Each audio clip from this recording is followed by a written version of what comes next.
Welcome to The Adventure of the Silent Vault, a Sherlock Holmes adventure from the series Holmes and the New Century, the Edwardian Enigmas, playing in the year 1906.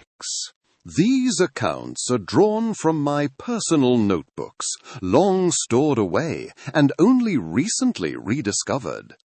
In them, I documented the singular work of Mr. Sherlock Holmes as he confronted the challenges of the new Edwardian age.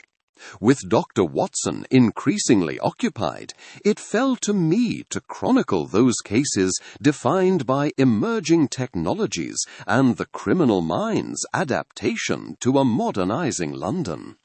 Herein lie the true Edwardian enigmas. Our chronicle begins with a case that utterly baffled Scotland Yard and tested the very limits of modern science. I present the peculiar matter I have recorded for posterity as The Adventure of the Silent Vault. Chapter 1. Of all the peculiar cases which my friend Mr. Sherlock Holmes was called upon to investigate, few began with such a fanfare of public celebration as that of the London and Metropolitan Bank. For weeks the papers had been filled with breathless accounts of what was hailed as a new wonder of the age, a vault so perfectly secured as to render the very concept of theft an absurdity. The most vivid of these reports was penned by a promising young journalist from Fleet Street, a Mr. Henry Armitage, with whom I would later become well acquainted. His article, published the day before the calamity, lay upon our breakfast table, and its words painted a most formidable picture. Armitage described the grand opening as an affair of considerable pomp. A crowd of financiers and city men, their top hats forming a dark sea upon the pavement, had gathered to witness the unveiling. The air, thick with the scent of horse-drawn traffic and damp London stone, was charged with anticipation. Presiding over the event was the chief engineer of the security firm, a man whose name would soon become infamous, Mr. Edwin Hobbs.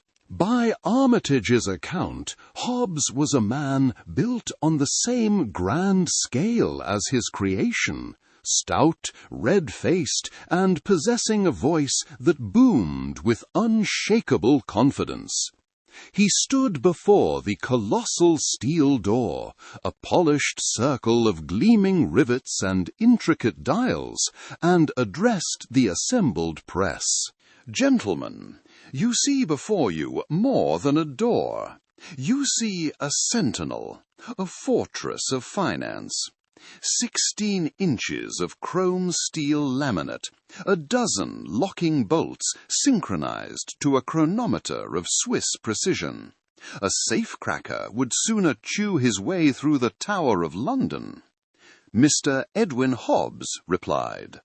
A ripple of impressed murmurs passed through the onlookers.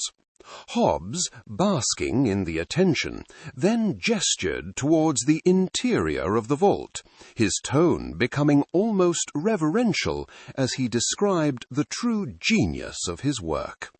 But the steel is merely brute force. The soul of this citadel, its true guardian, is sound. Or, to be precise, the absolute absence of it, remarked Mr. Edwin Hobbs. He explained his revolutionary acoustic alarm.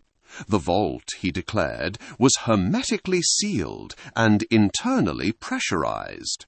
Within its walls, a delicate diaphragm, finer than a drumskin, was calibrated to the perfect equilibrium of silence.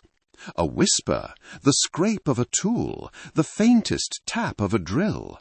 Any sound wave above a predetermined threshold would disturb this delicate balance.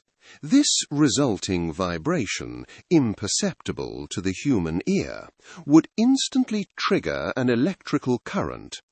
Alarms would sound simultaneously in the bank manager's office and the nearest police station.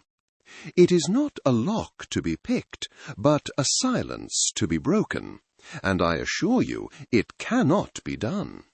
To enter this vault is to announce your presence to all of London. It is, in a word, infallible. Armitage wrote of the demonstration that followed. The great door swung shut, not with a clang, but with a deep, resonant hum that ended in the solid, satisfying thud of immense weight meeting its frame. A series of sharp, metallic clicks echoed in the marble hall as the bolts drove home. Hobbs then struck the door with a small hammer. The sound was no louder than a coin dropped on a counter. Yet from a bell-box on the wall, a deafening electric clangor erupted, causing the assembled men to startle. The engineer silenced it with a key, a smug smile playing on his lips. As Armitage concluded in his column, it seemed that human ingenuity had finally created a perfect defense. The London and Metropolitan Bank did not merely possess a vault, it was home to an unbreachable citadel, a silent fortress against which the criminal mind would dash itself in vain. It was a pronouncement of absolute certainty, published for all the city to read on the very morning the impossible occurred. A pervasive London fog muffled the morning clatter of hoofs, giving our sitting room at 221B Baker Street the quiet solemnity of a ship's cabin. A cheerful fire crackled in the grate, a welcome counterpoint to the grey gloom.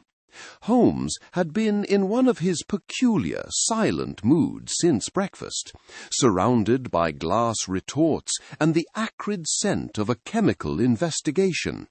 Suddenly, the sharp cry of a newsboy from the pavement below pierced the quiet. "Scandal, Watson," he murmured without looking up from a bubbling beaker. "The lifeblood of this great city. I wonder what particular brand of folly fills the morning edition," Sherlock Holmes noted. Moments later, the heavy tread of Mrs. Hudson on the stair announced the Daily Telegraph. I unfolded it, the crisp rustle of the paper filling the room, and my eyes fell upon a headline of such staggering audacity that I let out an involuntary gasp. "Good heavens, Holmes! The London and Metropolitan! The very vault we read of only yesterday! It's been breached!" "Breached?" His voice held a new and sudden interest. He set down his glass rod with a delicate click. "Impossible is a word used far too freely by our city's journalists. Read it to me," remarked Sherlock Holmes. I read the astonishing report aloud. A fortune in non-negotiable bonds had vanished. The vault door stood wide open. Most perplexing of all, the much-vaunted acoustic alarm, pride of its engineer, Mr. Hobbs, had remained utterly silent. I had not yet finished when a frantic pounding echoed from our front door, a sound of such unbridled panic that the very teacups trembled. A moment later, Mr. Edwin Hobbs was shown in. He was a shadow of the proud figure described in the press. His face was pale, his collar undone, and his hands trembled as he clutched a crumpled newspaper. "Mr. Holmes, you must help me. This is a catastrophe, a conspiracy of the highest order." His voice was strained, pitched a note too high. "They are trying to ruin me, to ruin my work," Mr. Edwin Hobbs replied. "Pray, be seated, Mr. Hobbs," Holmes replied, his tone a calm contrast to our visitor's agitation. "I have just been acquainting myself with the matter. You believe it to be a conspiracy?" remarked Sherlock Holmes. "It can be nothing else," he snapped, pacing before the fireplace, his boots thudding on the rug. "My alarm is scientifically perfect. It registers the slightest vibration, the barest whisper. For it not to have sounded means one thing only. There was no sound to detect. It was an inside job, Mr. Holmes. It must have been. One of the clerks, bribed or threatened, must have disabled the system from the control panel before the vault was sealed. There is no other explanation," Mr. Edwin Hobbs replied. He declared this with a desperate finality, as if trying to convince himself as much as us. "And yet," Holmes interjected smoothly, "the paper states the chief cashier personally verified the alarm was active. He is a man of impeccable reputation for 30 years. Your theory rests upon this trusted man turning traitor, a fact for which there is, as yet, no evidence," deduced Sherlock Holmes. "Evidence be damned. Science is evidence," he retorted, his voice cracking. "My system cannot fail. Therefore it was circumvented. I will stake my entire professional reputation on it. That is why I am here. I want you to find the traitor, Mr. Holmes. Expose the weak link in the bank's chain, not mine," Mr. Edwin Hobbs answered. Holmes leaned back in his armchair, steepling his fingers. His eyes took on that far-away, introspective look I knew so well. It was the look that meant his mind was already racing ahead, exploring avenues invisible to the rest of us. "Your devotion to your creation is admirable, Mr. Hobbs, if a trifle blinding.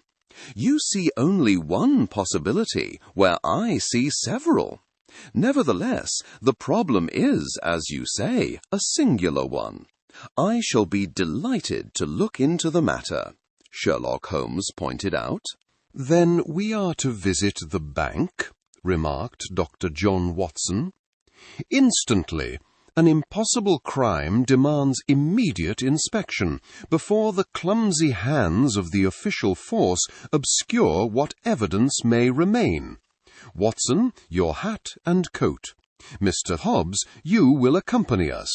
I wish to stand inside this silent sanctum myself," replied Sherlock Holmes. The cab deposited us before the imposing stone facade of the London and Metropolitan Bank. A cold November mist clung to the street, muffling the usual clatter of hooves and wheels to a spectral murmur. Inside, the grand marble hall buzzed not with commerce, but with the clipped, authoritative tones of Scotland Yard. Inspector Lestrade, his bulldog features set in a mask of grim satisfaction, met us just beyond the entrance. "Ah, Holmes, I thought we might see you. Come to admire the handiwork of a disgruntled clerk, have you? We have them all accounted for, every last one. It is merely a matter of time before one confesses," replied Inspector Lestrade. "I am here to observe the facts, Lestrade, not to indulge in your fancies. The vault, if you please," declared Sherlock Holmes. Lestrade grunted, leading us past a huddle of anxious tellers. We were joined by the young journalist, Armitage, whose press credentials had granted him early access, and the bank's engineer, Mr. Hobbs, who traced a frantic, repetitive path across the marble, his face pale and drawn. He gestured towards a colossal circular door of polished steel, which stood agape. "See for yourself, Mr. Holmes. The door is pristine. The locking mechanism, the bolts, not a scratch. The alarm sensors are fully functional. It was not breached. It simply opened," responded Mr. Edwin Hobbs.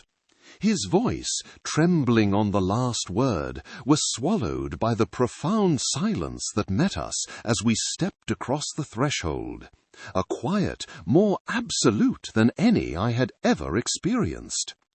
It was a dead, sterile quiet that seemed to press in upon the ears. The air was cold and still, carrying no scent of oil or metal filings, none of the usual odours of a crime scene. Gas lamps hissed softly from recessed alcoves, their light glinting off empty shelves where stacks of bearer bonds had once rested. "It is exactly as I saw it yesterday morning during the demonstration. Perfect, untouched," Henry Armitage replied. Holmes, paying the others no mind, moved with a cat-like grace. His hawk-like eyes meticulously scanned every surface as he produced his lens, kneeling to examine the floor, the walls, and indeed the very air itself, it seemed. Lestrade watched him with an air of impatient superiority. "You will find nothing, Holmes. No footprints, no tool marks. The thief had a key and the code, I tell you. One of these trusted employees is living a double life," answered Inspector Lestrade. "And this phantom employee, Lestrade, how did he transport a 1/4 ton of paper from this room without leaving so much as a scuff mark upon your polished floor? Did he levitate?" Sherlock Holmes noted. Holmes's voice, dangerously soft, cut through the room's oppressive silence. He rose slowly to his feet, a peculiar gleam in his eye, and pointed, not to the empty shelves, nor to the mighty door, but to a small ornate ventilation grill set high in the wall near the ceiling. "You are all looking at the vault as a strong-box, a container to be forced. You are admiring the strength of the lock, but you are failing to consider it as something else entirely," remarked Sherlock Holmes. "As what, man? What else could it be?" said Mr. Edwin Hobbs. Holmes smiled, a thin, humourless expression that sent a shiver down my spine. He did not answer, but his gaze remained fixed upon the ventilation duct, his mind clearly working upon a line of reasoning that was entirely invisible to the rest of us. The silence of the sanctum held its breath, waiting for a revelation that was yet to come. Inspector Lestrade, having exhausted his questions of the bank staff with a great deal of bluster and little result, had finally departed, leaving the three of us in the cold, echoing anteroom of the vault. The air itself seemed sterile, chilled by the proximity of so much steel and stone. Mr. Hobbs, the chief engineer, paced impatiently, the sharp tap of his leather heels on the marble floor the only sound to break the oppressive quiet. He radiated an aura of indignation, as if our very presence were a slight against his professional honour. Holmes, however, seemed entirely oblivious to the man's agitation. He had ignored the great circular door of the vault, which had been the focus of all prior attention, and was instead on his hands and knees in the far corner of the chamber. His long, thin fingers traced the joinery of the wall, his face a mask of intense concentration. He was examining the ventilation system, a detail so mundane that both Lestrade and the engineer had dismissed it with a glance. Hobbs's voice, sharp and grating in the stillness, cut in. "Mr. Holmes, if you are quite finished inspecting the masonry, I must remind you that my time is valuable. The alarm was not triggered. The door was not breached. The crime was an inside affair. There is nothing for you to find in the walls, said Mr. Edwin Hobbs. Holmes rose slowly, brushing a speck of dust from the knee of his trousers. He produced his pocket lens and directed his attention to a small ornamental grate set low in the wall. A low hum of concentration escaped his lips as he peered into the darkness behind the iron fretwork. With the tip of a slender knife, he pried the grate loose. It came away with a faint metallic groan. He reached inside, his arm disappearing into the shadowed duct. After a moment, he withdrew his hand. Resting in his palm was not some fearsome tool of the burglar's trade, but what appeared to be a pair of small metallic instruments fused together at their base. They resembled nothing more than the tuning forks a choirmaster might employ. "What is it, Mr. Holmes?" Armitage asked, his journalistic curiosity piqued as he leaned in for a closer look. "What is it, Mr. Henry Armitage?" Mr. Hobbs let out a short, derisive laugh that bounced unpleasantly off the hard surfaces of the room. "Tuning forks! My word, you have found the culprit's pitch pipe. Perhaps they hummed their way through the door. This is a farce," answered Mr. Edwin Hobbs. Holmes paid the engineer no mind whatsoever. He held the object up to the single gas lamp, turning it over and over. His eyes, which had been languid, now glittered with a familiar hawk-like intensity. "A trifle, as you say, Mr. Hobbs, and yet a most instructive one." He spoke softly, more to himself than to us. "Observe, Armitage, look closely at the tines. Do you not see it?" explained Sherlock Holmes. I drew near, as did the young journalist. At first I saw nothing but simple steel, but under the focused gaslight I could perceive a subtle, almost imperceptible discoloration, a faint bluish tinge near the tips. More than that, the metal itself seemed warped, not by a blow, but as if it had been subjected to some immense and terrible strain from within. His voice cut through my thoughts, crisp and precise. "This is not the result of force, but of energy. An incredible surge of it, focused and discharged in an instant. It has stressed the very molecular structure of the steel, rendering these forks useless for their original purpose.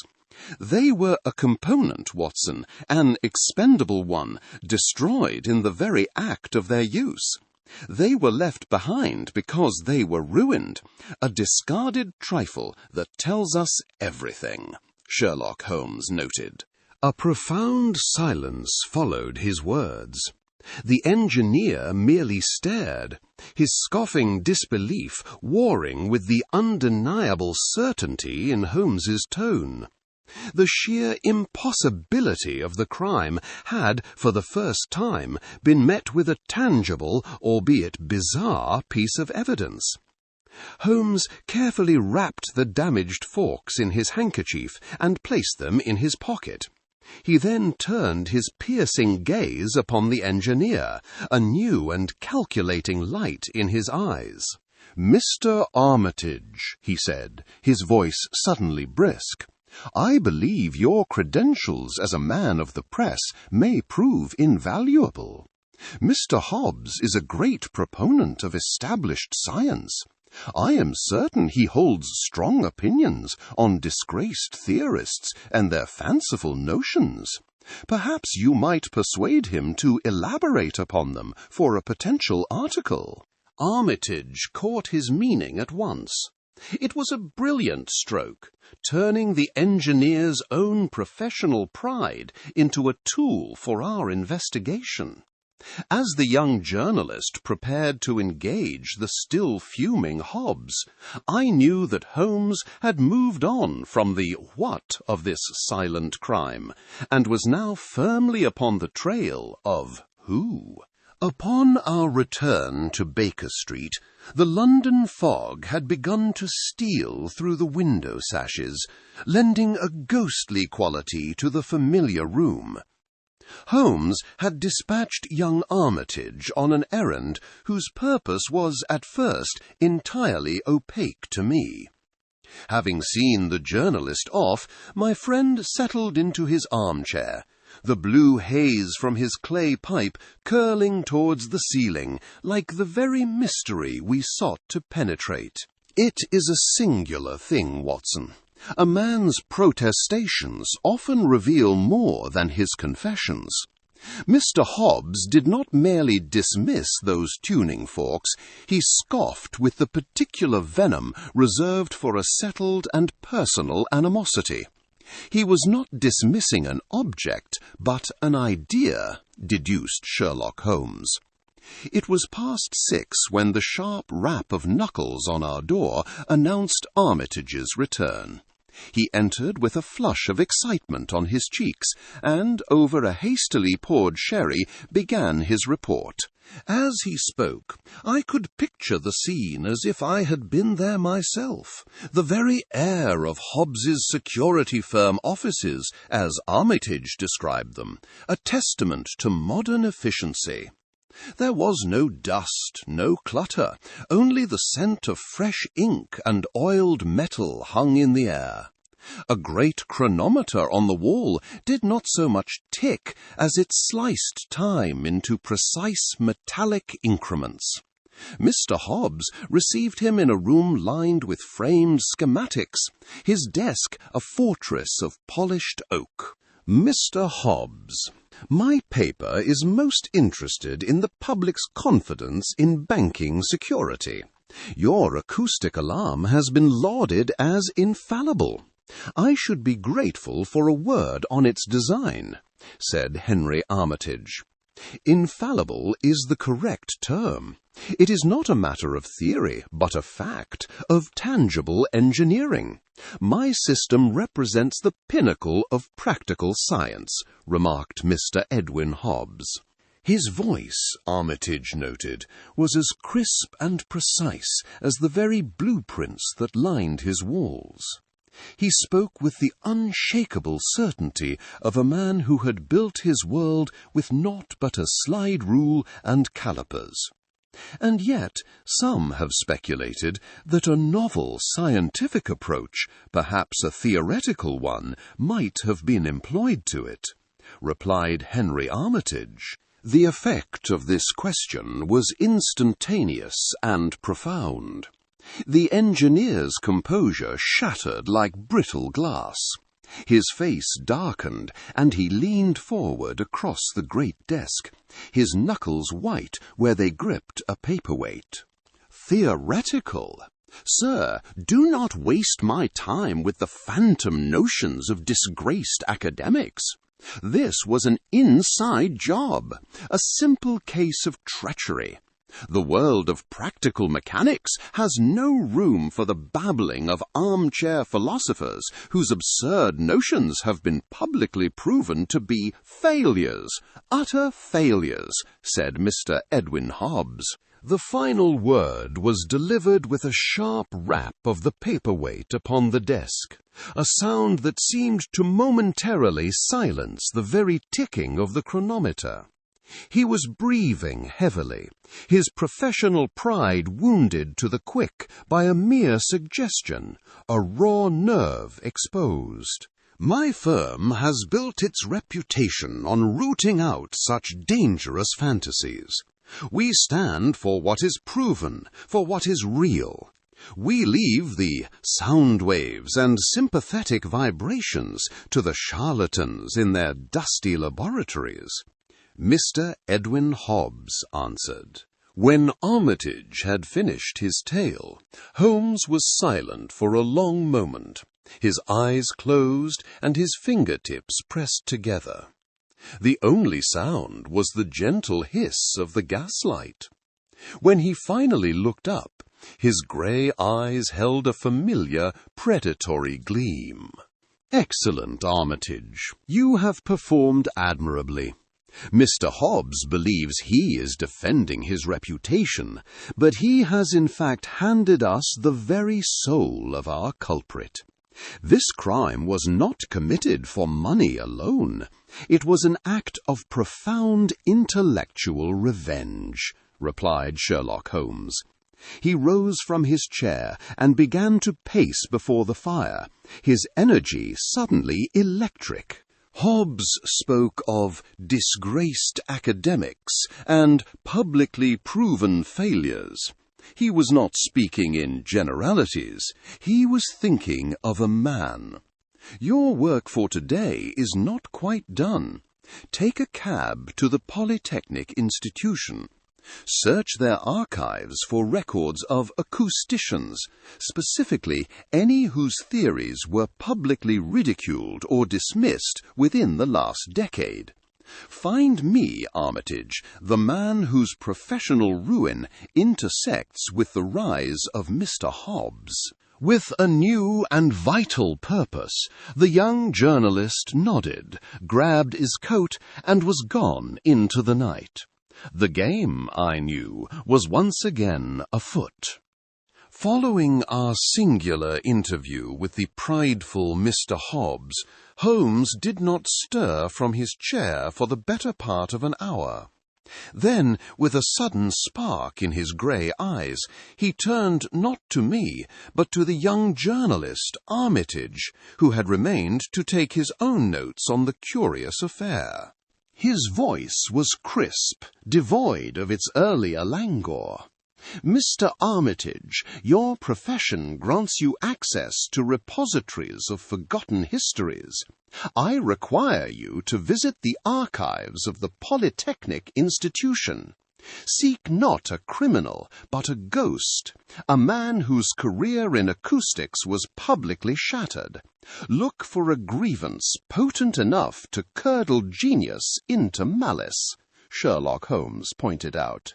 And so it was that Armitage found himself, by his own later account, descending into the catacombs of that great institution. He described a profound and heavy stillness, a silence far deeper than that of any library, punctuated only by the dry rustle of his own movements and the faint rhythmic ticking of some ancient clock in a distant hall. The air itself was thick with the scent of decaying paper and binding glue, a dusty perfume of abandoned knowledge. For hours he toiled under the lonely hiss of a single gas lamp, his fingers becoming grey with the dust of forgotten pamphlets and academic journals. He reviewed the careers of a dozen men, their theories dismissed, their reputations tarnished. It was not until the afternoon light had begun to fail that he found it. A slim, unassuming folio bound in dark green cloth, labelled simply Thorn A. Acoustical Phenomena. Within, the papers were a testament to a formidable, if unorthodox, intellect. Here were complex equations and startling propositions on the nature of sound itself. Theories not of amplifying it, but of utterly erasing it. Armitage read of phased cancellation waves and acoustic voids, concepts so radical they bordered on the fantastical. But it was a newspaper clipping tucked within the final pages that caused his breath to catch in his throat. The article, dated some 15 years prior, detailed the public humiliation of one Dr. Aris Thorne.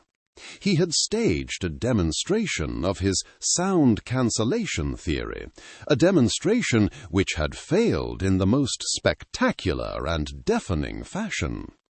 The reporter had been merciless, mocking Thorne's symphony of silence as a cacophonous fraud. And the final paragraph quoted the gleeful remarks of his chief rival, a principal engineer from the firm which, through a series of mergers, had become Mr. Edwin Hobbs' own. Here was the grievance Holmes had predicted, a motive born of shattered pride and professional ruin. Yet there was more. Beneath the clipping was a schematic, drawn with a furious, precise hand. It was not a theory, but a blueprint, and scribbled in the margin, in an elegant but agitated script, was a chilling declaration. "They proclaim my failure from the rooftops. They build their fortunes on alarms that merely listen. I shall teach them the nature of true silence, a silence not of absence, but of perfect engineered nullity," Dr. Aris Thorne replied. At the base of the diagram were two objects Armitage could not at first comprehend. They resembled tuning forks, yet were strangely warped and asymmetrical, designed to produce not a pure tone, but, he surmised, its very antithesis. He carefully closed the folio, the soft thud of the cover echoing in the vast empty room. His own footsteps were urgent as he ascended towards the light, the silence of the archive clinging to him like a shroud. He knew with absolute certainty that he held the key, and that Holmes must see it at once. The cab deposited us before the grand portico of the Royal Institution, a building that seemed to hum with the very energy of discovery. Within its hallowed walls, the very air seemed to crackle, thin and sharp, tinged with the faint metallic scent of ozone and old polished wood. Our guide led us not to a dusty office, but to a laboratory, a chamber of marvels, where brass and glass instruments gleamed under the steady glow of gaslight, each promising some new revelation about the hidden workings of the world. Professor Quentin Davis met us at the door. He was a man whose quiet, academic demeanour was belied by a restless energy in his eyes. He greeted Holmes with the familiarity of two great minds who respected the other's domain, and his gaze fixed at once upon the baize-wrapped package in my friend's hands. "Professor," Holmes began, his tone foregoing all pleasantry for the business at hand, "I have brought you a curiosity, a perversion of physics, I believe," replied Sherlock Holmes. He unwrapped the two tuning forks we had recovered from the bank. Amidst the laboratory's ordered scientific clutter, their heat-blued twisted forms seemed utterly alien. Davis picked one up, his fingers tracing the strange warp in the metal. A low whistle breathed from his lips. "Extraordinary," he murmured, his voice a quiet blend of awe and concern. "To do this would require a phenomenal concentration of energy. Not force, mind you, but a rapid and intense vibration. What purpose could this possibly serve?" answered Professor Quentin Davis. "That is the question I hope you can help us answer. I believe they were not intended to create a sound, but rather to annihilate one," Sherlock Holmes observed sharply. A flicker of understanding, quickly followed by a shadow of something darker, crossed the professor's face. He set the warped fork down with deliberate care, and turned to a long workbench, from which he selected two identical, pristine forks of his own. He struck the first against the heel of his hand, and a pure, clear note filled the laboratory, a perfect A that hung in the air like a silver thread. Sound, gentlemen, is a wave, a vibration travelling through the air. Imagine it as a ripple upon the surface of a pond, Professor Quentin Davis said. He then struck the second fork. For a moment, the note simply grew louder, fuller. But then, with a minute adjustment of his hand, he moved the second vibrating instrument until it was positioned just so beside the first. And then the pure note which had filled the room simply vanished. Not faded, but ceased to be, plunging the room into a sudden, profound silence that was all the more deafening for the pure note that had preceded it. "Destructive interference," he said into the stillness, his voice sounding unnaturally loud. "One wave's peak meets the other's trough. They cancel one another into nothingness. Two sounds perfectly opposed, creating a pocket of absolute silence. It is a principle of acoustic science, a beautiful curiosity." He drew the forks apart, and the clear note flooded back into the room as if it had never left. I confess I was utterly captivated, but Holmes's gaze remained locked upon the warped instruments on the table. "A beautiful curiosity when performed with instruments such as these," he stated, his voice sharp with implication.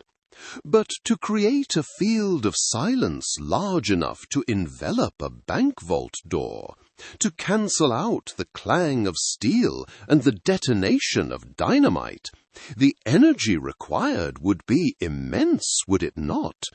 Enough, perhaps, to heat the very metal of the forks to the point of distortion," replied Sherlock Holmes. Professor Davis stared at the warped forks, his face paling. The scientific enthusiasm evaporated from his expression, giving way to a deep and troubled gravity. He looked from the instruments to Holmes, and his voice, when he finally spoke, was heavy with a dawning horror. To weaponize such a theory, to twist a principle of harmony into a tool for thieves, good heavens, it speaks of a mind I once knew, a mind as brilliant as it was profoundly bitter, remarked Professor Quentin Davis. The resonance from the professor's tuning forks had faded, yet a palpable tension remained in the laboratory air, thick with the scent of ozone and old varnish. The silence that followed his demonstration seemed heavier now, imbued with a new and sinister meaning. Professor Davies stood with his shoulders slumped, his gaze lost in the dark, scarred wood of his workbench. "A theory of such radical genius, Professor. It is the work of a truly singular mind. A mind, I should wager, that you have encountered before," stated Sherlock Holmes. Holmes's statement was not a question, but a quiet assertion. Professor Davies started, his head snapping up.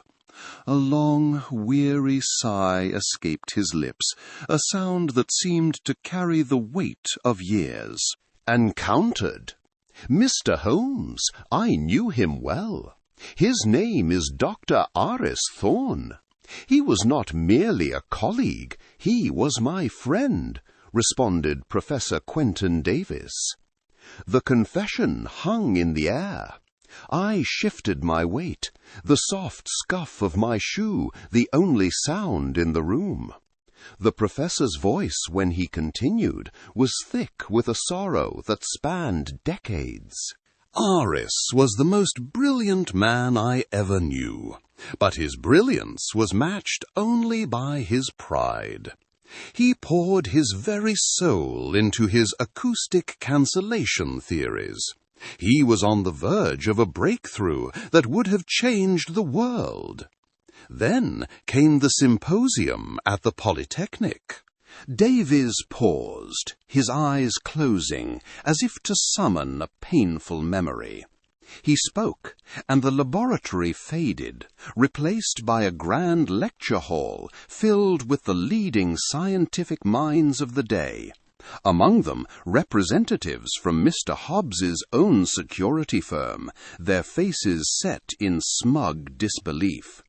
He described the great humming brass and copper engine Thorne had built, the culmination of his life's work. He activated the device. For a moment, a perfect, profound silence fell upon his side of the stage. It was miraculous.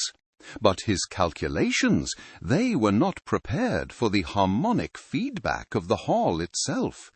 A high, piercing shriek tore through the air, shattering glass vials on the demonstration table. Then, with a deafening crack, the engine failed. The laughter that followed, it was cruel. It broke more than his machine that day. It broke him. His career was ruined, his name a byword for ambitious failure, responded Professor Quentin Davies. The professor's voice trembled slightly on the final words. Holmes, who had been listening with an unnerving stillness, now stepped forward, his expression sharp and decisive. And there we have it, the motive. Not greed, gentlemen, but something far more potent, intellectual revenge. Thorne did not simply wish to rob a bank. He wished to defeat the very technology that rose from the ashes of his public humiliation. He has created a ghost to haunt the machine that vanquished him, deduced Sherlock Holmes. But a disgraced academic, Holmes, how could he possibly command the resources for such a feat? Answered Henry Armitage. An excellent question, Armitage.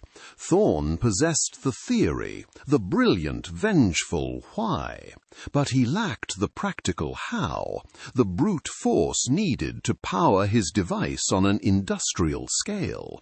For that, he required specialists in the art of hijacking the city's power grid.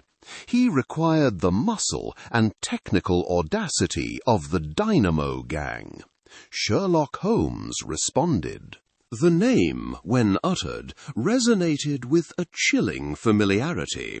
The notorious Dynamo Gang, electrical thieves and saboteurs, now linked with Thorne's ethereal science? It seemed impossible. Holmes, observing the doubt etched upon our faces, offered a thin, grim smile. A perfect symbiosis. Thorne provides the key to an unbreachable vault. They provide the lightning to turn it. We now have our mastermind and his instruments. The only question remaining is the timetable, and that, I assure you, is dictated entirely by the nature of the bonds they have stolen. Sherlock Holmes responded. Professor Davies' revelations had left a chill in our Baker Street rooms the roaring fire could not dispel. Rain lashed the window panes, each gust punctuated by a mournful foghorn from the Thames. Young Armitage sat forward, his notebook forgotten, his expression a mix of fascination and horror at Thorne's descent. Holmes, however, had shed the contemplative mood of the royal institution. He now paced before the hearth, a caged tiger, his eyes alight with the fierce energy that always signalled the end of the hunt. But, Mr. Holmes, I confess I am still at a loss. Professor Davies has painted a grim portrait of the man, but the crime itself— if the bonds are non-negotiable, as the papers report, what use are they? Surely the bank has already rendered them worthless, Henry Armitage said. His usually confident voice now carried a note of genuine puzzlement. Holmes stopped his pacing and turned, a thin, predatory smile touching his lips. He picked up the day's edition of the Times from the mantelpiece, tapping a finger upon the financial pages. An excellent practical question, Armitage. It is the linchpin of the affair. You see, they are not yet worthless. They are bearer bonds, belonging to whomever holds them, but they are also unregistered. The London and Metropolitan Bank has, of course, circulated the serial numbers and will refuse to honour them. However, they cannot be officially cancelled and voided until the quarterly ledgers are reconciled with the Bank of England, deduced Sherlock Holmes. He folded the paper with a sharp snap, the sound cutting through the low drumming of the rain. His movements were precise, his energy filling the room and commanding our absolute attention. Thorne and his associates cannot simply walk into a bank. They must use a discreet clearing-house, an intermediary for such instruments, and they must do so before the reconciliation. It is a race, gentlemen, a race against the implacable march of bureaucracy, Sherlock Holmes said. And when is this reconciliation to take place? Dr. John Watson commented. Holmes fixed me with his piercing grey eyes. The casual air was gone, replaced by a steely intensity that never failed to quicken my pulse. According to the official notice, the books are closed for accounting at the end of business this Friday. Today is Tuesday. That gives Dr. Eris Thorne precisely 3 days to convert his intellectual triumph into cold, hard currency. If he fails, his grand silent symphony will have been for nothing but useless paper and the fleeting satisfaction of revenge, replied Sherlock Holmes. The finality in his tone was absolute. The abstract puzzle of a disgraced scientist and his impossible machine had solidified into a simple, brutal deadline. The silence in the room was broken only by the crackle of the flames and the steady beat of the clock on the mantelpiece, each tick sounding like a hammer blow, counting down the final hours. Therefore, we have no time to waste on speculation. We know his motive, we know his means, and now, most critically, we know his deadline. He is no longer a ghost in the machine. He is a man cornered by the calendar, and a cornered man makes mistakes. The chill of the November evening was of a particularly London sort, a dampness that seeped into the very marrow. Our small company was secreted within the deep shadows of a shipping archway, directly opposite a most unremarkable building in a quiet tributary of Threadneedle Street. Here the ceaseless roar of the city was muffled, reduced to a distant humming beast. A single gas lamp cast long, skeletal shadows that danced with every flicker, and the air was thick with the scent of wet cobblestone and coal smoke. A long shot, Holmes. We've been crouched in this damp archway for 2 hours and seen nothing but a stray cat. Are you quite certain of this? Remarked Inspector Lestrade.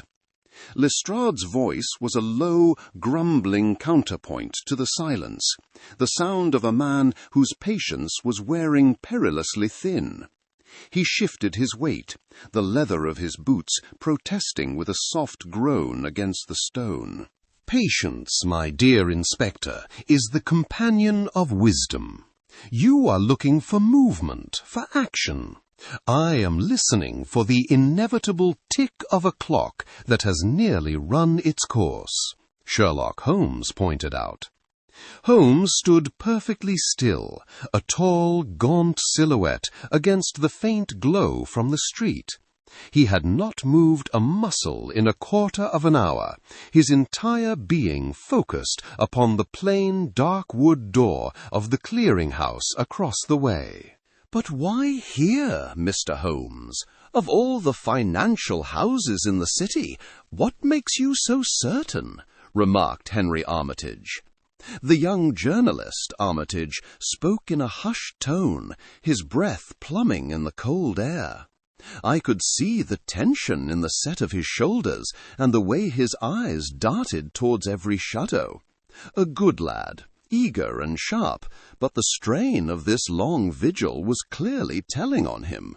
"Because, Mr. Armitage, our quarry is not a common thief. Dr. Thorne is a creature of intellect and, more importantly, of ego. He requires not just profit, but vindication. The bonds are non-negotiable. They must be exchanged physically before the bank's deadline makes them worthless paper. This requires a discreet house, one that deals in international securities with minimal fuss. Your own research for your newspaper column confirmed that there are but 2 such establishments in London. The larger, Finch and Gable, is closed for repairs, a fact Thorne would have undoubtedly discovered. That leaves only this one, Price, Son and Dalloway. It is not a guess, Lestrade. It is an inevitability. He has no other move to make, deduced Sherlock Holmes. Holmes's explanation, delivered in that calm, incisive manner of his, hung in the frigid air, silencing any further doubt. We fell once more into a profound quiet, broken only by the rhythmic drip of water from a rusted gutter somewhere above. The minutes stretched.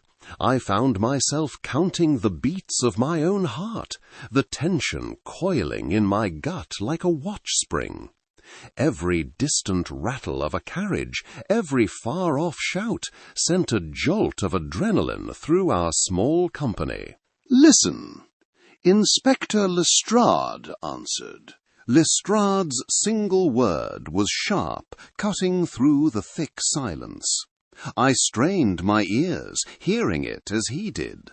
It was not the heavy clatter of a common hansom, but the distinct, rhythmic, and altogether lighter clip-clop of a private brougham's matched pair of horses. The sound grew steadily louder, turning into our narrow alley from the main thoroughfare. A pair of yellow lamps pierced the gloom, sweeping across the damp brickwork as the carriage slowed to a halt directly before the darkened door of the clearing-house. The silence in that narrow chasm of brick and mortar was a palpable thing, pressing in upon the ears. A damp chill crept from the cobblestones, and the distant muffled clang of a dockyard bell served only to deepen the profound quiet of our hiding-place.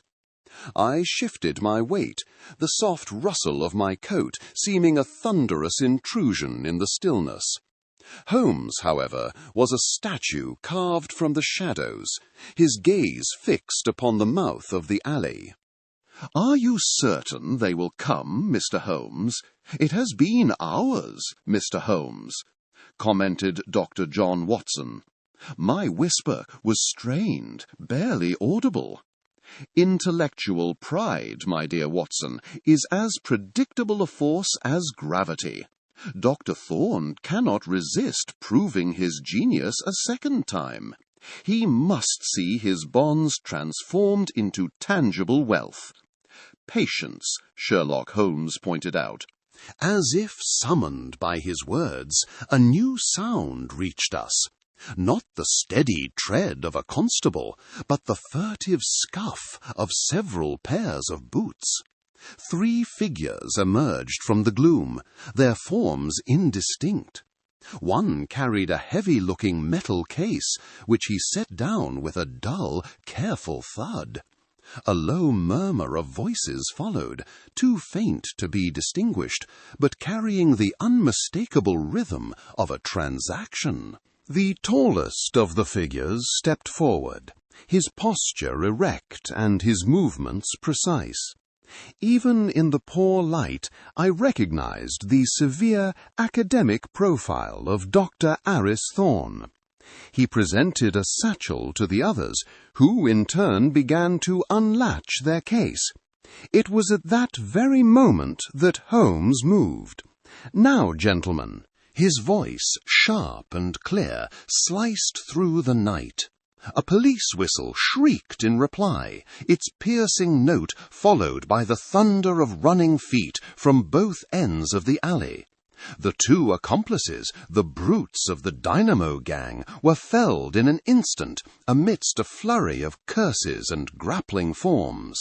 The air, once so still, was filled with the cacophony of capture. Yet, amidst the chaos, Dr. Thorne did not move. He did not run, nor did he offer the slightest resistance as Lestrade's men closed in. He stood perfectly still, the recovered satchel of bonds lying at his feet. A faint, bitter smile played upon his lips as he watched Holmes step out from the shadows. It was the expression of a man not defeated, but validated. "You, at least, understood the harmonics of it, Mr. Holmes. That is a small consolation," Dr. Erris Thorne answered. His voice was calm, a scholar's monotone, devoid of panic or regret. Holmes gave him no mind, instead stooping to examine the contents of the gang's opened case.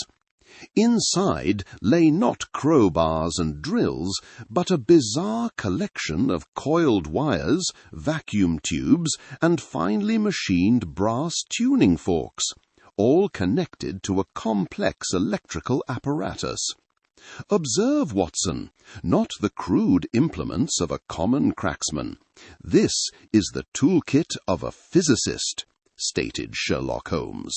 He spoke with a quiet intensity, his eyes gleaming in the lantern light. Our silent vault was breached not by force, but by a symphony of subtraction. A masterpiece of acoustics used for common villainy, Sherlock Holmes pointed out. The police led the prisoners away, Thorne walking between two stout constables with the detached air of a man heading to a lecture. I could only stare after them, caught between bewilderment and awe. "But how, Mr. Holmes? How could sound itself be used as a key?" commented Dr. John Watson. Holmes clapped me gently on the shoulder, his sharp features softening for a moment. "The full composition, my dear fellow, requires the superior acoustics of my rooms at Baker Street. Come, the final movement awaits, and I believe a certain Mr. Hobbs is most anxious to hear it," stated Sherlock Holmes. The November rain lashed against the windows of our sitting-room at 221B Baker Street, each gust of wind punctuated by the steady crackle of the fire in the grate. It was a comforting sound, a domestic harmony that stood in stark contrast to the discordant affair we had just concluded. Before the hearth sat Mr. Edwin Hobbs, the bank's chief engineer, no longer the proud, obstinate official, but a man visibly diminished by the weight of irrefutable facts. Beside him, the young journalist, Mr. Armitage, sat forward on his chair, pencil poised, his face a mask of rapt attention. Holmes himself stood upon the hearthrug, his back to the flames, an aura of intellectual command radiating from him. "The case is, in essence, remarkably simple, Watson. It is only in its execution that it borders on the fantastic.